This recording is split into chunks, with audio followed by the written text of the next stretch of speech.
Hello viewers, Assalamu alaikum. Welcome to my channel. Snapseed photo edit and photo background change. স্ন্যাপচ্যাটে কিভাবে আপনি photo edit করবেন এবং background change করবেন।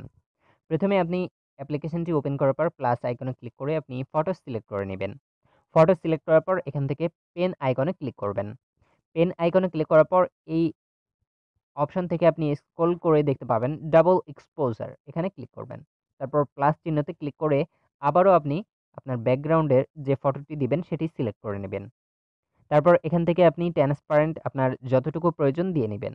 তো আমি এখান থেকে ফুল দিয়ে নিলাম। তারপর টিক চিহ্নতে ক্লিক করবেন। এরপর আপনি এখানে উপরে এই আইকনটাতে ক্লিক করবেন।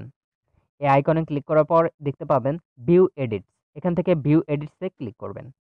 ভিউ এডিটসে ক্লিক করার পর দেখতে পাচ্ছেন ডাবল এক্সপোজার, এখানে ক্লিক করবেন। ক্লিক করার পর এই ব্রাশ আইকনটাতে ক্লিক করবেন। ব্রাশ আইকনে ক্লিক করার পর এবার আমরা ফটো ব্যাকগ্রাউন্ডটা ক্লিয়ার করব। ব্যাকগ্রাউন্ডটা ক্লিয়ার করার সময় একটু জুম করে নিবেন, তাহলে আপনার সুবিধা হবে।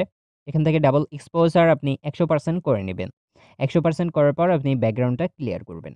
তো দেখতে পাচ্ছেন আমি ব্যাকগ্রাউন্ডটা ক্লিয়ার করে নিচ্ছি। যতটা আপনি জুম করবেন আপনার ফটোটা তত ক্লিয়ার হবে। আপনি প্রথমে সাইডগুলো ক্লিয়ার করে নেবেন। আমি সাইডগুলো প্রথমে ক্লিয়ার করে নিচ্ছি। যদি ফটোর উপর চলে আসে তাহলে আপনি ডাবল এক্সপোজার এটা আপনি ডাউন করে দিবেন, অর্থাৎ শূন্য করে দিবেন। তারপর ক্লিয়ার করে আপনি আবারও এটা বাড়িয়ে নিবেন। বাড়িয়ে নিয়ে সাইডগুলো ক্লিয়ার করবেন। আপনি যতটা সময় নিয়ে করতে পারবেন ততটা ভালো হবে। দেখতে পাচ্ছেন আমি সাইডগুলো প্রথমে ক্লিয়ার করে নিচ্ছি। সাইডগুলো ক্লিয়ার করে নিলে পরবর্তীতে আপনি সা আ বা বাদবাকি যেগুলো থাকবে সেগুলো আপনি সুন্দরভাবে করে নিতে পারবেন। প্রথমে সাইডগুলো করে নিবেন। আমি সাইডগুলো ক্লিয়ার করে নিচ্ছি। সাইডগুলো এভাবে ক্লিয়ার করে জুম করে আপনি ক্লিয়ার করবেন। তাহলে আপনার ফটোটা ক্লিয়ার ভাবে ব্যাকগ্রাউন্ডটা ক্লিয়ার হবে। এরপর বাদবাকি যেগুলো থাকবে সেগুলো আপনি ক্লিয়ার করে নিবেন। আমি এখান থেকে ক্লিয়ার করে দিচ্ছি। বাদবাকিগুলো আমার ক্লিয়ার কমপ্লিট হয়ে গেল। এখানে জুম করে আপনি দেখে নিবেন। তারপর টিক চিহ্নতে ক্লিক করবেন এখানে। ক্লিক করার পর এই ব্যাক আইকনে ক্লিক করবেন। তারপর এখান থেকে আবারও পেন আইকনে ক্লিক করবেন। পেন আইকনে ক্লিক করার পর এখান থেকে আপনি ক্লিক করবেন টিউন ইমেজ। টিউন ইমেজে ক্লিক করার পর এখানে আপনি এই আইকনটাতে ক্লিক করে ব্রাইটনেস সেটআপ করবেন। এখানে আপনার ইচ্ছামতো আপনি দিয়ে নিবেন। তারপর কনটেস্ট আপনার যেরকমটা ভালো দেখাবে আপনার কাছে আপনি সেরকমটা করে নিবেন। তো আমি এখান থেকে আমার ইচ্ছামতো ইচ্ছা খুশি দিয়ে নিচ্ছি।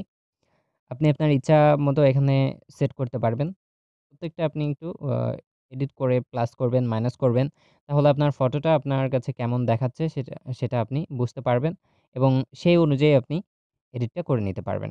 তারপর সেভ করতে আপনি এখান থেকে নিচে এই আইকনটাতে ক্লিক করবেন। ক্লিক করার পর সেভ, এক্সপোর্ট অ্যাজ, এখান থেকে আপনি এক্সপোর্ট এ ক্লিক করবেন। এক্সপোর্ট এ ক্লিক করলে আপনার ফটোটা সেভ হয়ে যাবে। তো আমার ফটোটা সেভ হয়ে গিয়েছে। এবার আমি ভিউ করছি। ভিউ করে দেখাচ্ছি। দেখতে পাচ্ছেন আমার ফটোটা এডিটিং, ব্যাকগ্রাউন্ড চেঞ্জ এবং কালার ইফেক্টটা দিয়ে ফেলেছি। Thank you for watch this video.